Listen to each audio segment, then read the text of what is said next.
Leave them be with their petty childish tactics, akin with a toddler throwing at antics. The toxic suck the good from everything around them. Don't let them deplete you of your beauty. I don't wanna dress up for you and be a toy. I'm not that girl. No, I'm not that girl. Put your feelings aside. Give that wild shot a try. I'm not that girl. Today's video is a carry-on from my last video about haters. If you missed it, be sure to check it out.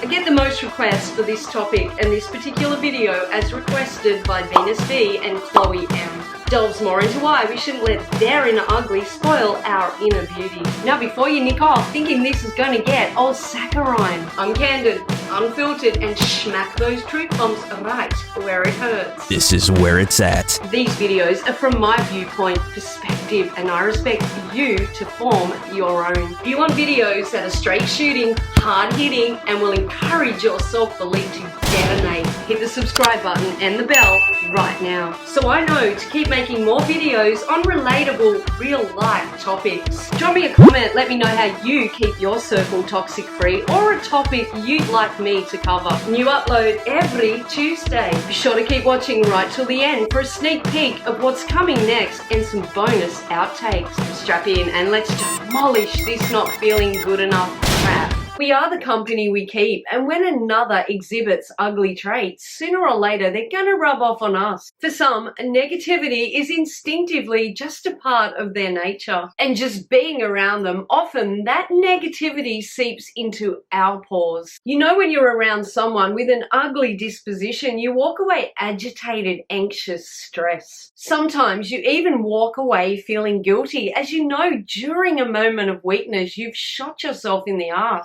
Moments of weakness and vulnerability strike us all. We find ourselves unconsciously entertaining the toxic behavior as a somewhat participant or quiet observer.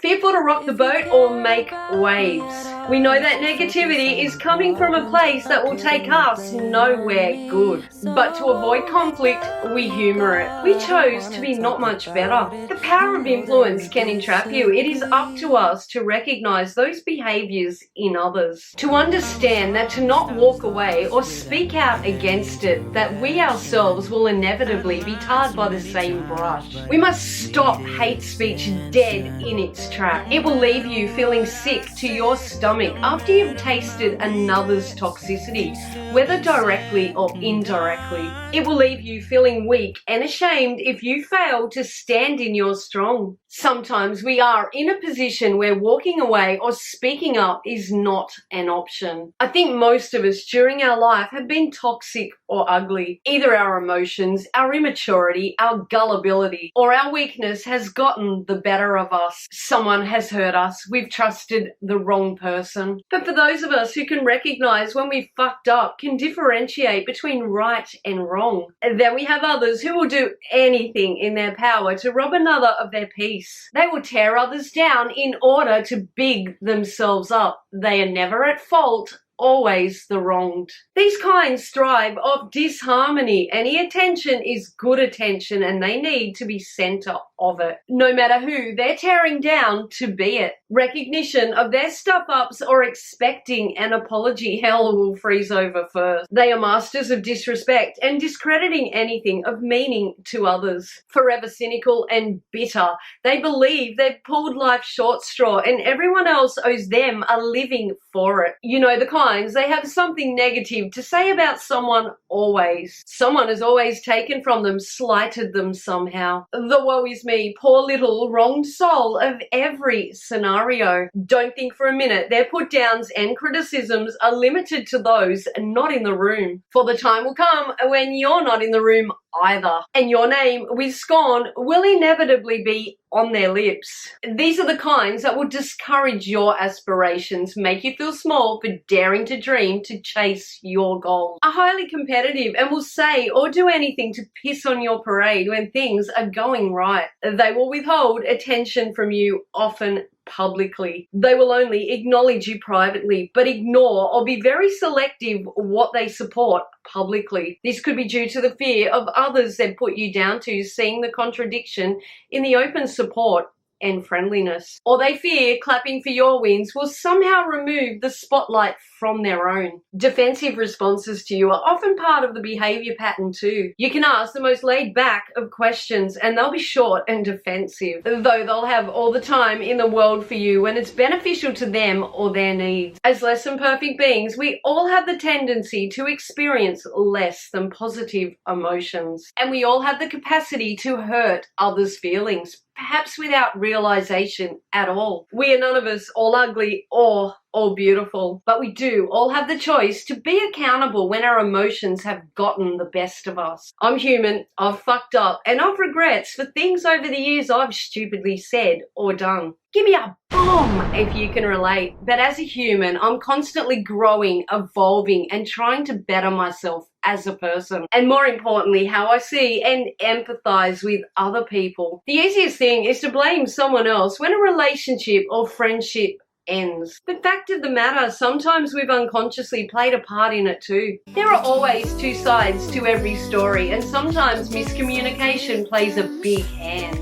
Not all friendships or relationships end due to cunning or manipulation. Some people just naturally grow apart and go their separate ways. We wish each other well and get on with our lives. Then others will not let you go. They are hell-bent on making your life as miserable as possible. They want you to pay. More times than not, you've no idea what you've even supposedly done, as you know you've never set out to intentionally hurt anyone. Truth be known, you probably did nothing. You didn't need to. This person is projecting their own insecurities onto you through bitterness, venom, and character assassination because of their own inner turmoil or lack of self-worth. Some people are obsessed by a victim mentality. They do not have the emotional capacity to see another's side. Or they may be truly innocent and completely baffled by the sudden friend to foe switch they've flicked. It sometimes takes a long time to recognize the toxic energies we've allowed in. But the sooner we take responsibility for who and what we allow within our circle, the more conscious we become in understanding the part we play in keeping our vibe and energy harmonious. We cannot control what others do. We cannot control what others say,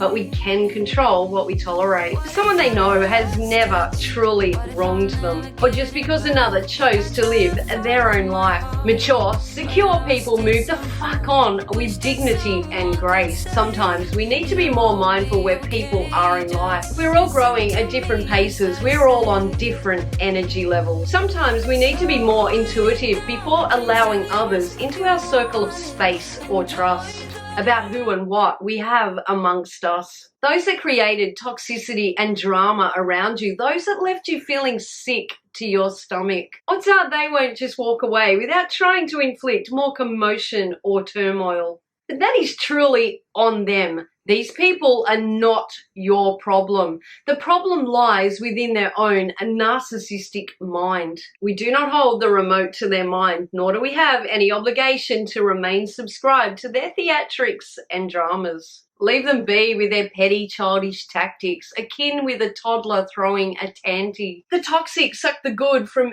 everything around them. Don't let them deplete you of your beauty. Their negativity won't cease. They will continue to behave unruly and inappropriately to you and anyone else they've decided has slighted them. The self-centeredness runs deep within their veins. They need to inflict suffering in order to feel complete. The unfair part, it's typically the good these toxic vultures target. Because they've no good of their own, they need to destroy the good in others. They find pleasure in their repugnant behavior, the destruction of another. They genuinely believe their own bullshit. They don't think they're the toxic one. They think the vile they project is justified, deserved. Anyone who won't let another be, can't grow up and better themselves is toxic to the core. Good people live and let live. The toxic will try to gaslight you into thinking everything is your fault. They'll prod and poke, use anything they know about you against you to get a rise from you. Be all over your social media, creeping, reacting in stealth, because that's what the weak, spineless do. Find humor in the lengths they'll go to prove that you are triggering a reaction in them, because that's all their childish crap represents. Their obsession, their loss of control. Your awesomeness is igniting reaction. They can't stand it. Keep doing you, keep being you, and let the miserable fuckers watch you rise. Stay in control. Your lack of giving a stuff results in no power to them. They bathe and relish in negativity and jealousy. They will escalate the simplest of ers into full-fledged arguments. And they will use intimidation and threats to bring you undone as a means of control. Call you the abusive, untrustworthy one to anyone who'll listen. If they're not blackmailing or manipulating you, they're manipulating how others view you. Even when nothing adds up or makes sense, let them be. The truth always prevails. Every one of their actions will have a domino effect for them eventually. Refuse to play the game. Stand your ground. Keep your cool. These people are not painting a picture of your soul with their venom. They're painting a picture of their own. It's okay to be selective. It's okay to have standards for yourself, to be protective of all that brings you contentment and peace. Be unafraid to refuse to sacrifice your emotional needs, your freedom of choice. Be unafraid to lose people. Not everyone you lose is a loss. That is the one thing we seldom recognize. Some people make our lives great by coming in. Others make it great by fucking off. I'm Sharon Leanna. Thank you for watching all the way till the end. Drop me a comment so I know you're here, and be sure to hit the like button for me too. If you enjoyed this video, please subscribe, as it really helps my channel grow. I appreciate the support. Don't forget to hit the bell so you don't miss my next one. Why we shouldn't judge.